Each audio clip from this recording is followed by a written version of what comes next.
సముద్ర తీరంలో చమురు ఉత్పత్తి కార్యకలాపాలతో వేట కష్టమై జీవన భృతి కోల్పోతున్నామని పిఠాపురం నియోజకవర్గం కొత్తపల్లి మండలం మూలపేట గ్రామాల మత్స్యకారులు నిరసన ర్యాలీ ధర్నా నిర్వహించారు. తాము చమురు సంస్థలకు వ్యతిరేకం కాదని, వారి కార్యకలాపాలతో బతుకు తెరువు పోతుందని మత్స్యకారులు ఆందోళన వ్యక్తం చేశారు. కాకినాడ జిల్లాలోని కాకినాడ రూరల్, కాకినాడ నగరం, పిఠాపురం, తొన్ని నియోజకవర్గాల్లోని మత్స్యకారులు, ఓఎన్జీసీ, ఇతర ఆయిల్ కంపెనీలు, పరిశ్రమలు వ్యర్థాల వల్ల, కాలుష్యం వల్ల మత్స్య సంపద నష్టపోయి ఉపాధి దెబ్బతింటుందని, అందువల్ల ముమ్మిడివరం, యానం ప్రాంతాల్లో మత్స్యకారులకు ఇస్తున్నట్టు తమకు నష్టపరిహారం ఇవ్వాలని కోరుతూ నగరంలో ప్రదర్శన నిర్వహించి కలెక్టర్ కార్యాలయం వద్ద ధర్నా నిర్వహించడం జరిగింది. అనంతరం తమ డిమాండ్స్తో కూడిన వినతిపత్రం కలెక్టర్ షాన్మోహన్ కు అందజేయడం జరిగింది.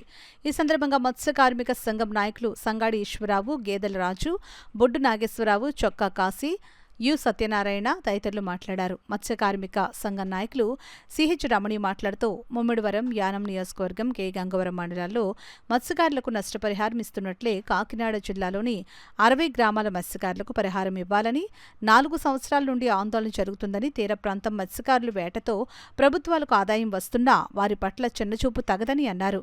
ఇప్పటికే ఎమ్మెల్యేలు కొండబాబు, నానాజీ, ఎంపీటీ ఉదయ్ శ్రీనివాస్తో మల్లాడి కృష్ణారావు కలెక్టర్ని కలిసి వినతిపత్రం ఇచ్చారని, కానీ నేటికి ఏ సమాధానం ప్రభుత్వం నుండి రాలేదని, ప్రజాప్రతినిధులు అడిగినా ప్రభుత్వం స్పందించకపోవడం దారుణమని అన్నారు.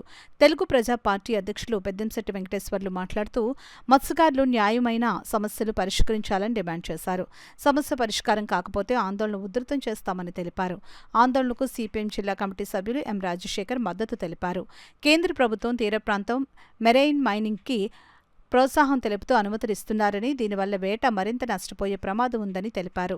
ఏపీ మత్స్య కార్మిక సంఘం జిల్లా నాయకులు సత్యనారాయణ, వీరబాబు, ప్రసాద్, మోషే, దుర్గాప్రసాద్, గోవరాజు తదితరులు పాల్గొన్నారు.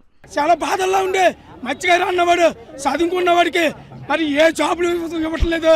అలాగే ఇక్కడున్న కంపెనీలు 20% ఉద్యోగాలు ఇవ్వాలి కంపల్సరీగా మా డిమాండ్. అలాగే మరి ఇక్కడ సిసిసి బ్యాంక్ ఉంది రైతులకి, ఆ రైతులకి రుణమాఫీ 1,00,000 నుంచి 5 లక్షల దాకా రుణమాఫీ ఇస్తున్నారు.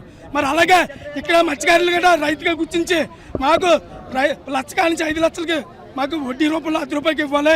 మా మత్స్యకారులు బయట అప్పు చేసుకుంటే 5 రూపాయలు, 10 రూపాయలు, 1,00,000 రూపాయలు తెచ్చుకుంటే ఏటాడుకున్న డబ్బే వడ్డీ గట్టలు మేము సరిపోతుంది. పిల్లలు చదువుకొని అద్దె కట్టుకోవాలన్నా కానీ మరి సరిపోవట్లేదు. ఇప్పుడున్నాక నా పేరు సంగడీశ్వరరావు. అలాగే మరి మత్స్యకారులు సముద్రంలో ఏటకెళ్తే 10 రోజుల నుండి వచ్చేటప్పటికి వచ్చినట్టు, లేకపోతే ప్రమాదం చనిపోయేటప్పుడు మత్స్యకారులకి 5 లక్షల ఇన్సూరెన్స్ ప్రభుత్వం ఇస్తుంది. అది గట హాస్పిటల్ చూసట్లా, పోల్ట్రీ చూసట్లా, ఈ సర్టిఫికెట్ల కోసం తిరిగి అలసిపోయి కొంతమందికి డబ్బులు గట్ట రావట్లేదు. ఇప్పుడు ప్రభుత్వం చర్య తీసుకుని మరి 50 లక్షలు సెంట్రల్ గవర్నమెంటే ఇన్సూరెన్స్ చేయించాలి మత్స్యకారులకి.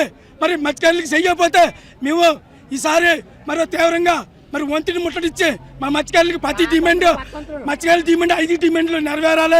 నెరవేర్చకపోతే మాత్రం ఈ రోజు మేము ఎవరికి గట్రా ఆపద రప్పించలేదు. ఈ 4 నియోజకవర్గాల మత్స్యకారులకి ఇప్పటికీ నేటికి రూపాయి కూడా చెందకుండా ఈ రోజు అతి అన్యాయం అయిపోయిన నియోజకవర్గాల్లో ఉన్న ప్రజలందరూ కూడా మత్స్యకారులు ఇవాళ రావడం జరిగింది.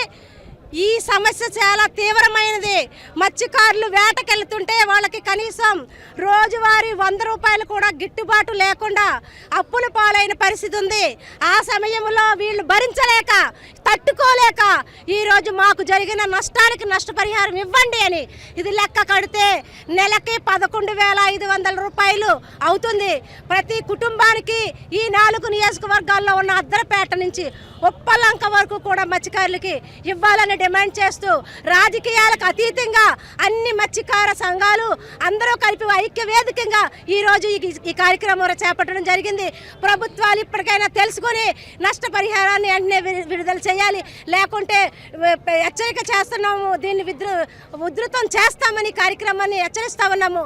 ఏపీ మత్స్య కార్మిక సంఘం కూడా మత్స్యకారులందరికీ అండగా ఉంటుందని ఈ సందర్భంగా తెలియజేస్తూ